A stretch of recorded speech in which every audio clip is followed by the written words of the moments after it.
You do not need the clinical exam to work as a junior doctor in Australia.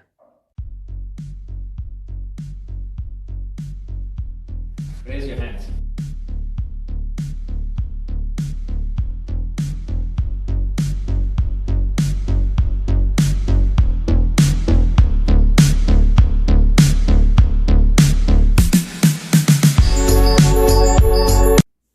Hello everyone, welcome back to another vlog.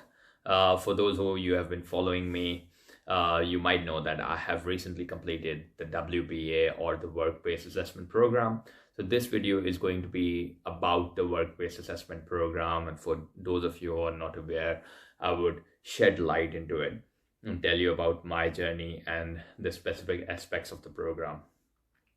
I would divide my video into three basic portions. Number one is going to be what is the Work-Based Assessment Program and why and how it is important and how it will help you in getting the registration. Why, and also I will add on that how it is a substitute to the clinical exam. Number two, I would talk about the Work-Based Assessment Program in itself and what are the fundamental requirements of it. And before I do that, I would also tell you the hospitals and the places where you can perform the Work-Based Assessment Program. The final bit would be on how the registration process works in terms of getting the final general registration after the Work-Based Assessment Program. So without any further ado, let's start the video. Alrighty, so the Work-Based Assessment Program, or simply known as the WBA program, is another way of getting general registration if you're coming from the standard pathway. So it's an alternative to the clinical exam. So for those of you who have either not done the clinical exam or are not getting the dates for the clinical exam or are finding it hard to pass the clinical exam, then the alternative pathway is to do this Work-Based Assessment, or the WBA program. The way it works is that it's essentially a 6 to 12 month program depending on where you do it. And then you have some components of that program, and if you do that and you finish that, you get the AMC certificate, which basically means that you do not need to do the clinical exam. So that's the advantage of this program, where you don't have to sit one specific exam, rather have 24 broken down assessments. And I'll come to that a little bit later in the video.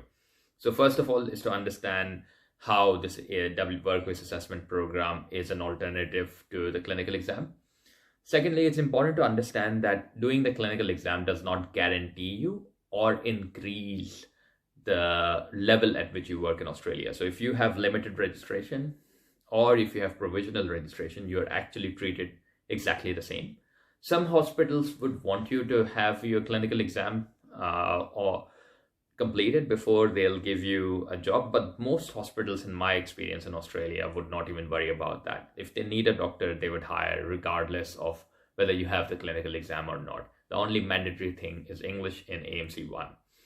So in my opinion, a smart choice is, rather than putting in more gap in your practice and wait for doing the clinical exam, which is expensive, it's $4,500.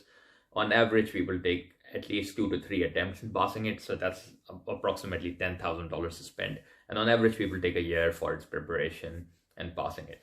So if you put in more gap in your CV, then it's actually difficult to get a job. So best is quickly do your recency of practice and your AMC exam and try to get into practice. And also the fact that once you start working in Australia, it's actually easier to pass the clinical exam than if you haven't been working in Australia. So that's the pros of why a WBA program is good. And that's one of the reasons why I started working in the WBA program. So my reasoning was this, that if I was to spend 1 year in preparing for the clinical exam, then I would put another year's gap in my CV, but also during that year I'm not making any money, so I'm not earning any salary, not getting any experience or exposure. And an average salary in a year for a junior doctor is between $6,000 to $8,000 a month. That's about $100,000 a year. So you're sort of setting yourself back $100,000, which you could actually do whilst you're working in Australia. So that was my reasoning. All right, so that's the intro about what is the WBA program. Now coming to where this program can be done. Now, in general, there are very few hospitals in Australia where this program can be done. I'll link it down in the description or put a screenshot over here. So I'll just read through the hospitals where you can do it. Not all the states offer it. So in New South Wales, if you're living in New South Wales, the only two places where you can do the program is Central Coast Local Health District or Gosford or Wyong Hospital. Basically, they're pretty much one hospital located in two different sites. The second one in New South Wales is going to be Campsie Hospital or Campsie District Hospital. That's near Port Macquarie. And my apologies, there's a third one as well in New South Wales, and that's the Shell Harbour or Shoalhaven Illawarra Local Health District, or you can do it in Shell Harbour and Wollongong hospitals. So those were the three in New South Wales. Coming to Victoria, I'm pretty sure that for Victoria there's only one hospital that does it. So that's going to be Monash Medical Centre, Victoria. There's only one over there. And I actually forgot to add one more hospital in New South Wales. That's going to be Newcastle Armadale Hospital, so Hunter New England Local Health District. So New South Wales has actually got 4 options, whereas Victoria has only got 1. Coming to other hospitals, so I'll read this through from the website. So it's going to be Flinders Rural Health, Mount Gambier Hospital in South Australia. The other one is going to be in Tasmania, which is Launceston General Hospital. In terms of Queensland, we have the Sunshine Coast University Hospital and Harvey Bay and Maryborough Hospitals, which is also known as the White Bay Hospital and Health Service. In Western Australia, you have got 4 other choices. So in Western Australia, you can either do it through the network is called VACS or Western Australia Country Health Services, and you can do it from one of their hospitals, which is going to be either Bunbury, Kalgoorlie or Geraldton. So those would be another 3 hospitals that you can get your program done from. So that was about the program. Now, which hospitals you can get into in terms of getting your job? So a common question that is asked from me is that, can I start doing the WBA immediately after I have done the MCQ exam? And the answer to that in theory is yes, but in reality it's no. Most hospitals would prefer these WBA hospitals would prefer you having at least 6 months of local experience. So the best way to do and go about it is, don't even worry about applying to these hospitals initially, because most people apply to these hospitals and they're sort of bugged with the WBA, so they get a lot of candidates. Apply for a hospital outside these 10 hospitals. Get your first job. Do 6 months to a year of experience, or even some people even do like 3 months of experience. But I'd recommend you do 6 months of experience because that's the criteria for most of the hospitals. Once you've done 6 months, apply to these hospitals and you'll get the job. So for me, the first job I applied after completing my year in Victoria, in Western Australia, I got the job and I immediately got the WBA program as well. So that's how I would play it. But there is also no harm in applying to these hospitals. Don't ask for the WBA program, just ask for a job. And if you get the job, then you are more likely to also get onto the WBA program after a few months of completing that job. So that's the background nutshell of it. Try to apply for jobs outside these hospitals and then work your way through. The second question, so the second part is about the nuts and bolts of the WBA program. Now, in terms of the WBA program, first of all, it's the cost. The cost of the WBA program is $12,500 as of 2020. It may increase in the future, I'm not sure on that. I paid $12,500. Now you can pay that either upfront or as installments. So most people go in installments of about $3,500 and pay throughout the year. So that's about the cost. You will also have to pay about $600 of registration fee. Quite expensive. I'm not sure why they charge you another $600, but yeah, in total it'll cost you about $13,000 all up for the program. Now, in terms of how the program runs, so it depends on what hospital you are in. The program technically is meant to be done in 2 to 3 months blocks. So if you start from the start to the end of the program, you can actually finish it in 6 months. So you'll start the program with an assessment, then you'll have the assessment at the end of term 1, which is supposed to be 12 weeks apart, and then you will have an assessment at the start of term 2, and then after 12 weeks you can finish the assessment. So if you plan it out really well, depending on who your supervisor is and they're not on holidays and you're not busy, you can schedule the time as well. You can technically do the program in 6 months according to the AMC. However, in reality, it takes somewhere between 9 to 12 months in most cases. Even if you try to hurry it, the hospitals will make it slow for you so that you remain in the hospital for the whole year. Because in previous times what has happened is people have finished the program early and just immediately resigned and moved on to another hospital. So they've also become quite smart, and they would retain you for the whole year so you don't leave and go and work somewhere else. So in reality, it takes that much time. Now, what does the program entail? The program entails 24 assessments. These assessments are varying from clinical skills, clinical observation, to small scenarios and long case-based scenarios. So say you will get 12 short mini cases, 6 long cases, so that's 18, and another 6 directly observed procedural skills. So let's start with the easier one. So the DOPS, as they call it, directly observed procedural skills, which can involve cannulation, insertion of a catheter, putting in a Hudson mask, doing some small clinical skills such as foreign body removal, or speculum examination, or a slit lamp examination, those sort of things. So those would be your 6 clinical skills. So some of your and generally the assessors for that are registrars who have like 4 or 5 years of experience. Then you have mini clinical cases. So you'll have to do 12 mini clinical cases. Those 12 cases come from 6 main domains. So number 1 is going to be medicine, then surgery, pediatrics, obs and gynae, mental health, and there was one more which I'm forgetting at the moment. Yeah, so there are like six main domains. So again, medicine, surgery, obs and gynae, pediatrics, mental health, and then there was one more domain which I can't remember at the moment.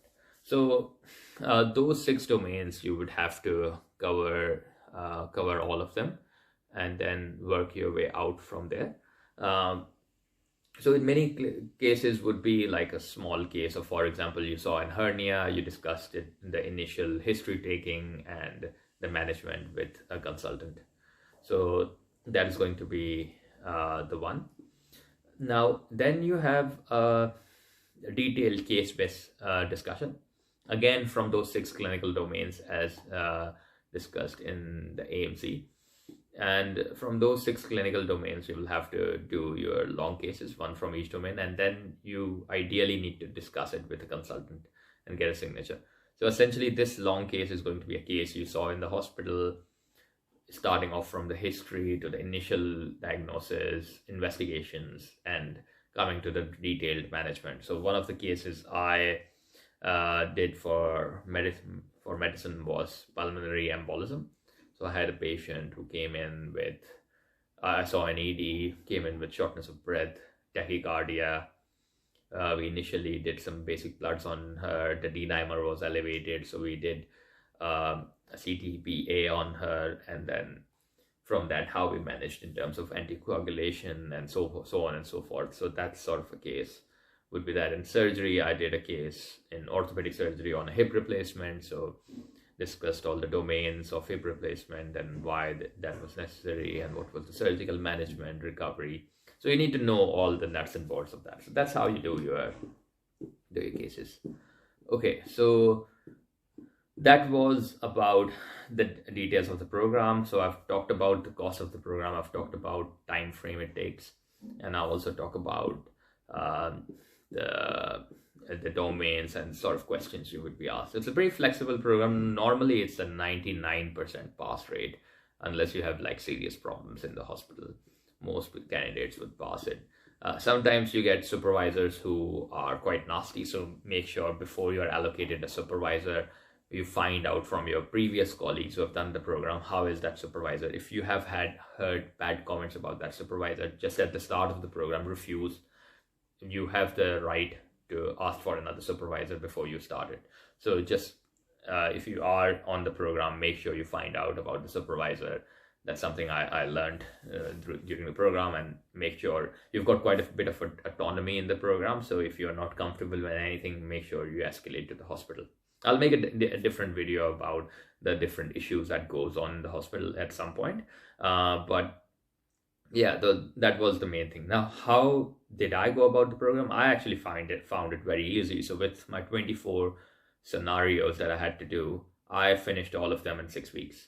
I was prepared. I knew exactly what I wanted to do. So from day one, I started bang, bang, bang, doing all the scenarios. And by about 6 weeks time, I had completed all the scenarios. However, as you know, the hospital would not let you go before 6 months. And in my case, the hospital was very slow. So they dragged me on for the whole year. So, so if you just prioritize your time and plan it out, then you can do those 24 scenarios in 4 to 6 weeks. That's my opinion. Okay, now the final bit of it, once you have completed all the term 1 and the term 2 and all the scenarios, they will do a informal 360-degree survey. So you will have a couple of nurses, couple of doctors, couple of clerical staff giving feedback on how you perform throughout the year working with them. And you can nominate the people. And you have to nominate 10 people from the hospital.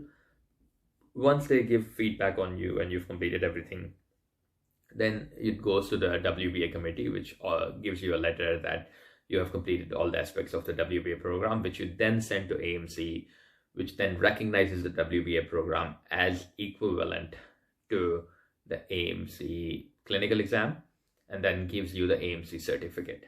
All this process can take up to a couple of months. So you do that. Once you've got the AMC certificate, then you can apply for general registration, provided you have completed the rotations that are required for general registration. Once you have completed all that, then you get your general registration and you're free to go wherever you want to go. All right. So I'm sure you have questions about this. So make sure that you write them down in the comments below. I make sure that I try to read the comments. Sometimes I'm a bit slow in responding, but I will always make sure that I respond. If you have specific questions, the easiest way to contact me is through Facebook Messenger or my email address, which is outbackdoctoraustralia.